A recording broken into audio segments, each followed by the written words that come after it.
Welcome to American English with this guy. My name is Brent. If you are looking to improve your English, you've come to the right place. I've been an English teacher in the United States for 20 years. If you stick until the end of this video, you will know the difference between sculpture and statue, sprinkle and drizzle, the difference between blanket and comforter, what's overtime, and do we use the term fortnight in the United States. Go ahead and turn on the subtitles for this video because they are completely accurate. If you want a little more of a challenge, you can leave them off and still the most difficult words will appear on the screen. So sit back, relax, maybe grab a pen and paper if you want to take notes, and let's learn some English. Hello, and welcome back to another quick class. This is the second quick class in the series. If this is your first time watching a quick class, what I do is I break down or condense all of the live lessons that we have had this week and answer 10 questions that I might have missed or might be really good if you are reviewing your English for the week. If you would like a playlist of all the quick classes, I'll put it right up there. We had 4 live streams this week, or actually we will have had 4 live streams by the end of the week. I'm actually filming the first few questions before the last live stream. I used a pretty tricky tense just then. Kind of rare, but I wanted you to hear it. We will have had 4 live streams by the end of the week, but the week isn't done yet. I think it might be called the future conditional, probably just for you really advanced English learners. The first question this week comes from Law, and I almost didn't answer his question because at one time in the live chat, he said, I'm the type of person who can eat anything and never gain weight, and I am the opposite person. I really have to watch my weight. We got into a whole discussion about metabolism during the live stream, but I'll still answer his question. Must be nice to be one of those types of people. I've never been one of those types of people. And Law's question is actually about tenses also. He's wondering what's the difference between I had and I have had. And it's a great question. I have gone into a little bit more detail in this playlist that I'm calling Irregular Verbs. I talk a lot about how we form irregular verbs in the past tense and also the past participle. Let's talk about I had first. I had pizza for dinner last night. It's a one-time thing. You did it, it's done, one and done, we sometimes say in English. I had a good day. One and done.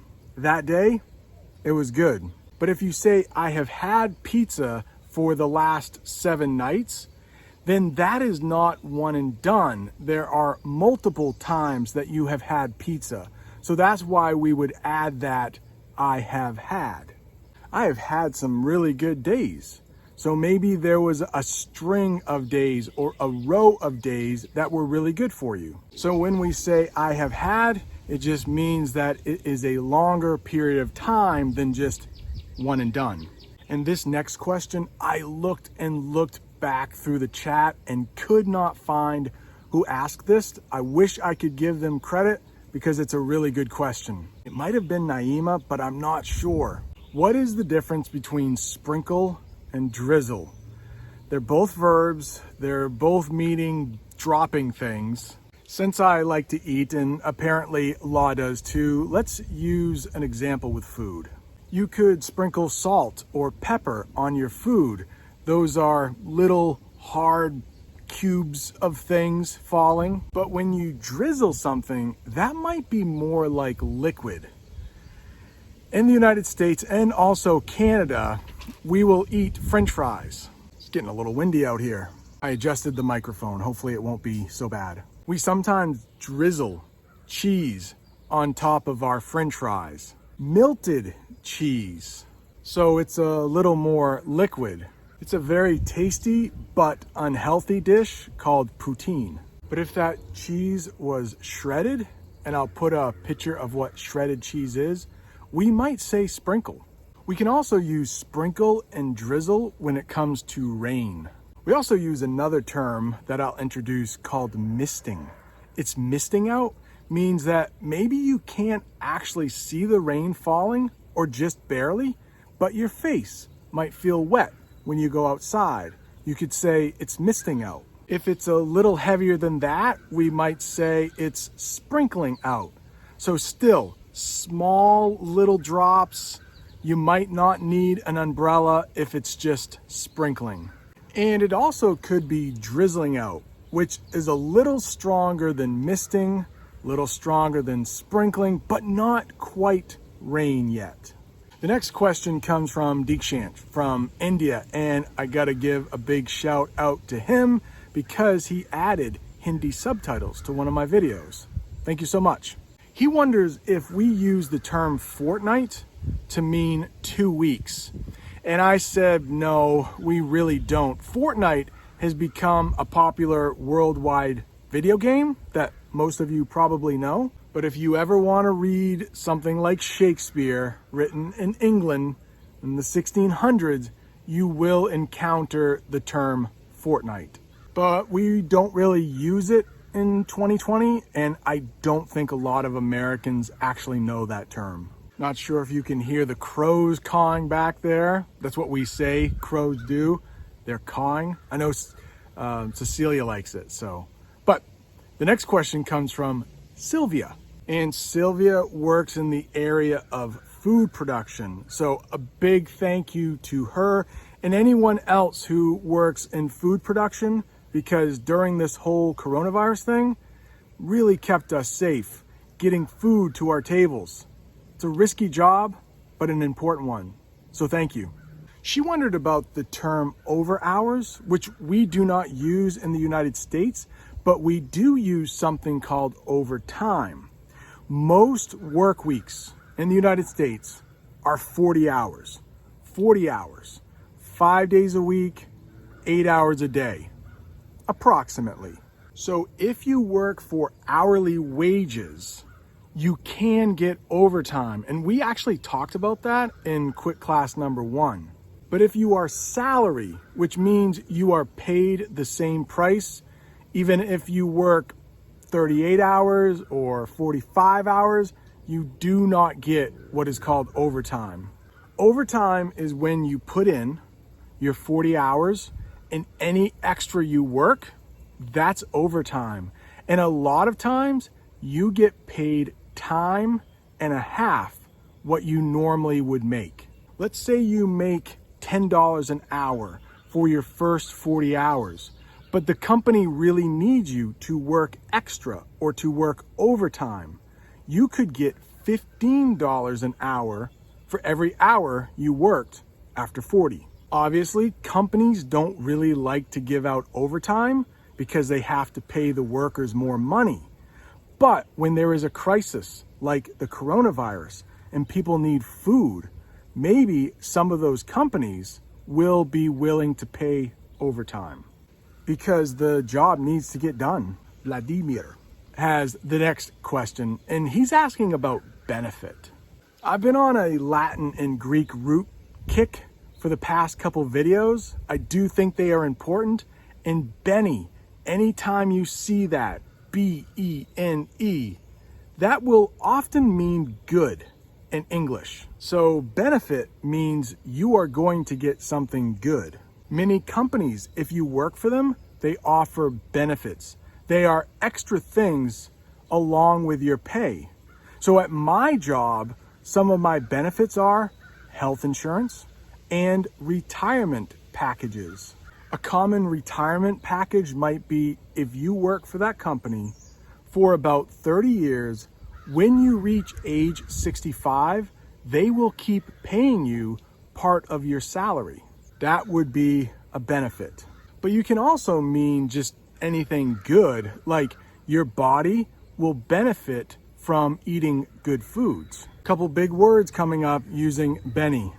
Let's say you have a rich aunt, and when she dies, she leaves you a lot of money. You inherit money from her. She would be called your benefactor, and you would be the beneficiary. A benefactor gives the money, a beneficiary receives the money. No question here, I would just like to recognize Henry from Indonesia because he put a bunch of Indonesian subtitles on some of my videos. I'll leave the link right up there just in case you are Indonesian, you'd like to learn English, or you are learning English and learning Indonesian. I have to get ready to do a live stream, so the rest of the questions will have to wait. When I come back, I don't know, maybe I'll be wearing something different or in a different scene, but thanks for watching so far. The next question comes from Zobeida, and she's wondering what is the difference between a statue and a sculpture? And I just so happen to be standing next to a statue.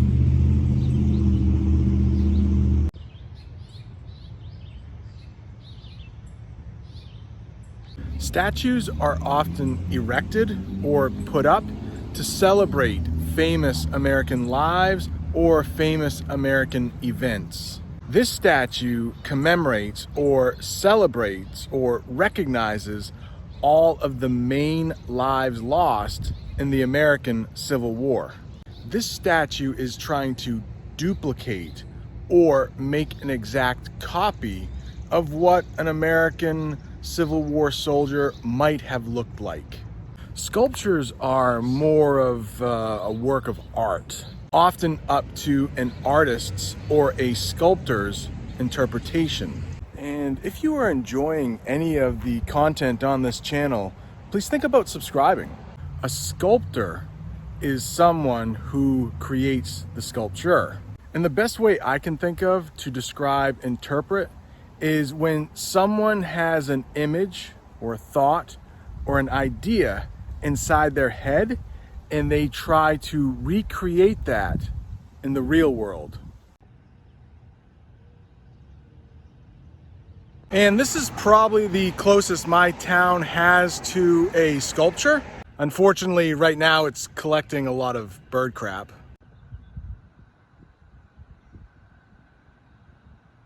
And the next question comes from Ivan, and he's wondering what is the difference between a blanket and a comforter?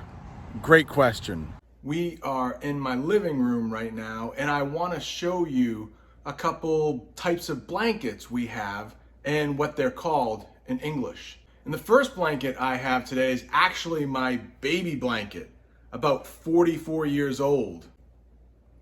My mom kept it after all these years. It's fallen apart a little bit, but what can you ask for after 44 years? I used to rub this corner when I was little. I loved it. You know the thing that goes over a pillow? Not really a blanket, but we call this a pillowcase. And this is a good old-fashioned blanket. I don't know if Dennis is watching, but he's a big New England Patriots fan, and so am I. This heavy blanket would be considered a comforter. And this thing, much thinner, we would call a bed sheet or a flat bed sheet. And this thing, we would call a fitted bed sheet. You see the little ruffles here? This is the type of sheet that goes over the mattress. So I hope you have enjoyed this second quick class. If you are looking for even more English, take a look at this playlist. It's a playlist of my favorite videos so far. And below that is a listening comprehension playlist. Don't forget to subscribe. Thank you so much for watching. See you next time.